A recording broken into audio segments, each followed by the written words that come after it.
It started so subtly, I barely noticed. My wife Sarah and I had been married for 12 years. We had our ups and downs like any couple, but I always thought we were solid. Then one day she mentioned a new coworker, Mark. At first it was just casual office talk. "Mark is so funny," she'd say, or "Mark helped me with a tough project today." I didn't think anything of it. I was happy she had a friend at work. Slowly Mark's name started popping up more and more. Mark and I grabbed lunch, or Mark sent me this hilarious meme. Her phone, which used to be left on the counter, was now always with her, face down. When I'd walk into the room while she was texting, she'd quickly lock the screen. I asked her about it once, and she just laughed it off, saying it was silly work gossip I wouldn't be interested in. I trusted her, so I let it go.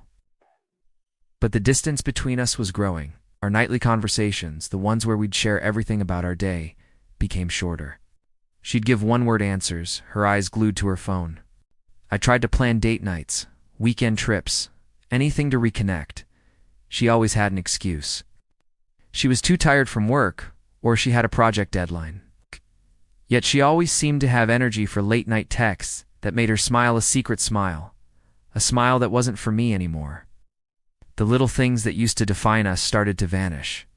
She stopped calling me by my pet name. The inside jokes we shared were met with a blank stare. It was like I was living with a stranger who looked just like my wife. I felt a growing knot of anxiety in my stomach. I knew something was wrong, but I couldn't put my finger on it. It felt like I was being erased from our life together, replaced piece by piece. The breaking point came one evening when I was looking for a document on our shared tablet. I stumbled upon their message history. It wasn't just work chat. It was a novel of their life together. They shared dreams, fears, and private jokes. He was the first person she told about her promotion. He was the one who comforted her when her mother was sick. He knew things about her day, her thoughts, her feelings that she no longer shared with me. He had become her person, my person. The most painful part was reading her messages about me. "He just doesn't get me anymore," she wrote to Mark. "We've just grown apart," reading. Those words felt like a punch to the gut. She hadn't fought for us. She hadn't even told me she was unhappy.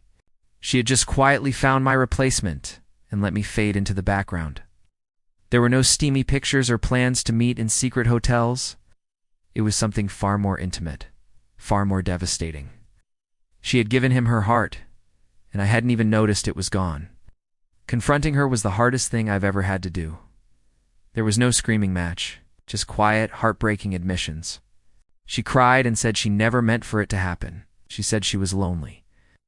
But her loneliness didn't explain why she built a new life with someone else instead of trying to fix ours.